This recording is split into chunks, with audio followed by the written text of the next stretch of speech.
so you've given us this fable about a lion king, right? Facing a drought.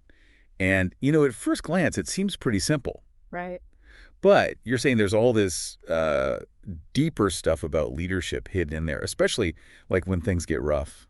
Yeah, it's amazing how these stories that seem, so straightforward can actually offer a whole framework for how we deal with challenges. Okay, so let's break it down. So the story takes place in the savannah. We've got King Leo, this majestic lion, and like rumors start swirling about a drought. That sense of like impending doom, you can just feel the anxiety. It's that fear of the unknown that often, kind of freezes us up. But it's also, I think, what pushes Leo to step up as a leader here. So how does he even find out about the drought? It's not some, high-ranking official or advisor. It's actually a young antelope who comes to Leo and voices the animal's fears. Interesting. So it's like anyone, even the lowest-ranking member of the community, can speak truth to power. Exactly.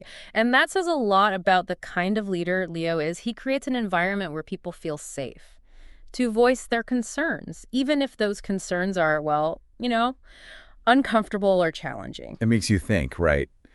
Like in our own lives, are we creating that space for people to speak honestly with us? Yeah, for sure. So Leo hears about this drought.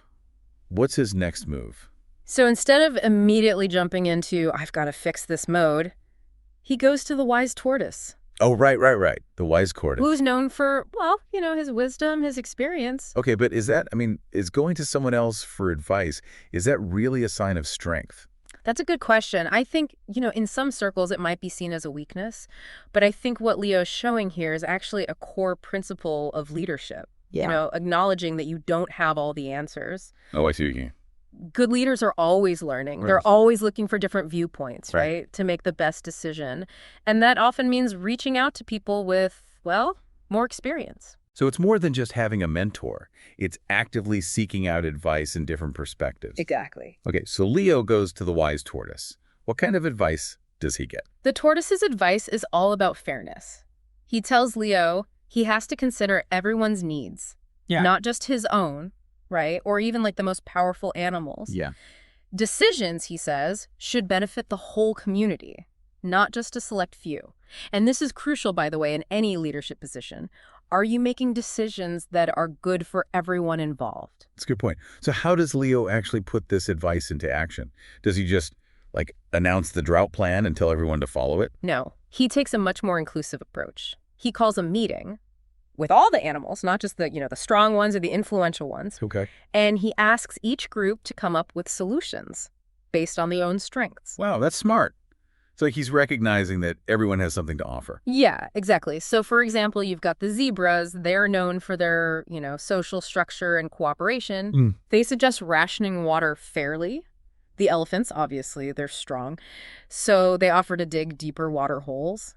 And the birds, well, they can fly far and wide. They offer to scout for new water sources. It's amazing how, each animal's abilities become part of the solution. Right. This fable is really packing in the leadership lessons. It really is. And what Leo's doing here, it really echoes the principles of servant leadership, where the leader's focus is on empowering others and putting the needs of the group first. Okay, but what about Leo's role in all this? Is he just a facilitator at this point? He's more than that. He listens carefully to every idea. He thinks about, is it fair? Is it good for everyone? Right. And then he helps create a plan. That brings everything together. He's not dictating. He's co-creating with everyone. So it's less about being the hero and more about bringing everyone together to solve the problem. Exactly. And then, the drought hits. But here's the thing.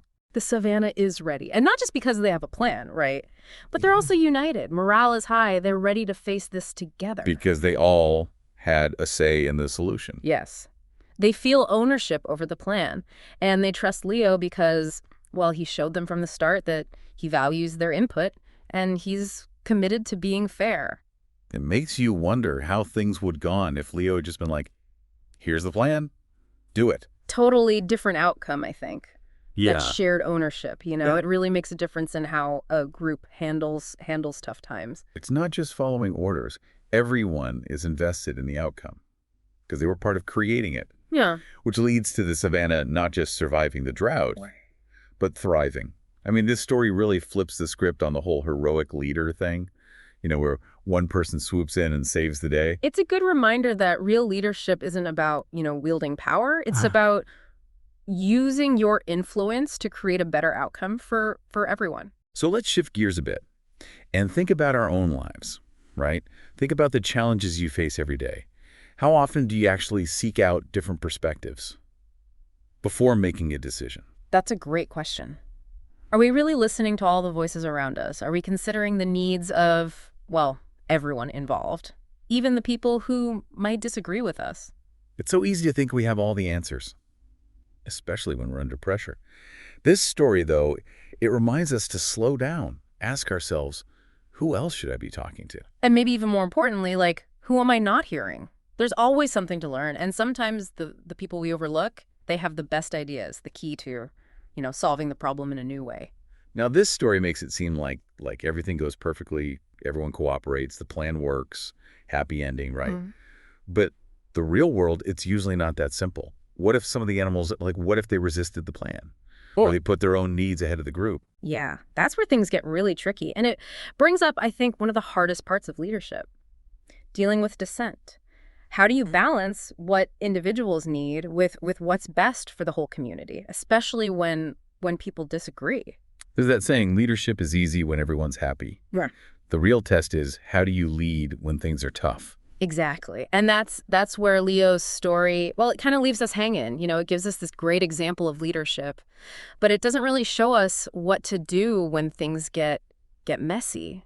How do you ensure fairness when not everyone's playing by the rules? How do you keep everyone united when there's all this disagreement? Mm-hmm. And how do you make those really tough decisions? The ones that might help some, but not everyone. Those are really tough questions. And honestly, there might not be one right answer. Every situation is different. As a leader, you have to be flexible. You have to be able to adapt and work through all those nuances, right. Which brings us back to, self-reflection.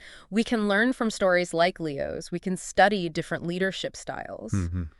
But at the end of the day, we have to develop our own internal compass to help us make those tough calls. So while Leo's story is inspiring, we have to remember, real-world leadership is rarely that straightforward. It can be messy. It's definitely challenging. And a lot of times, we're making decisions with only part of the information. Right. But that's also what makes it, so rewarding.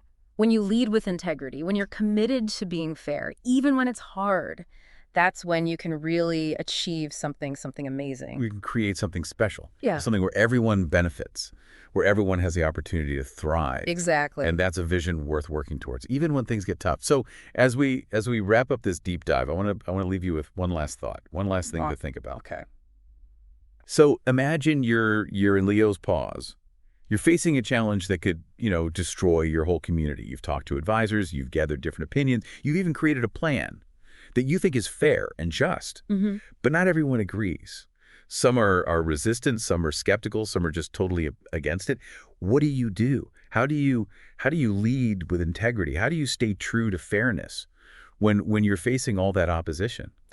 That's the question that separates, the good leaders from the truly great ones.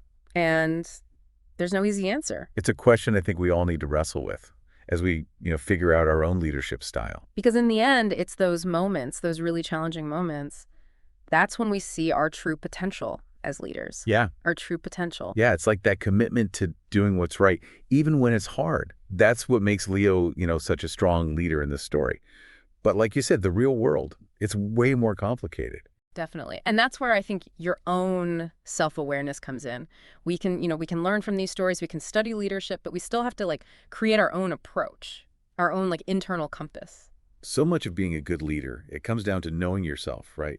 Knowing your strengths, your weaknesses, your biases. For sure. And being brave enough to constantly question yourself, to ask for feedback, to be willing to change direction when you need to.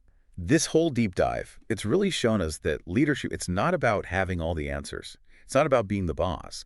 It's about creating the conditions for everyone to succeed, for everyone to be their best. And it's about, navigating those moments where there's conflict, where people disagree. And doing it with grace and integrity, because trust me, those moments, they're going to come up. The question is, how are you going to handle them? Well, I think we can learn a lot from Leo in this story. Seek out different perspectives, create a culture where people can speak their minds.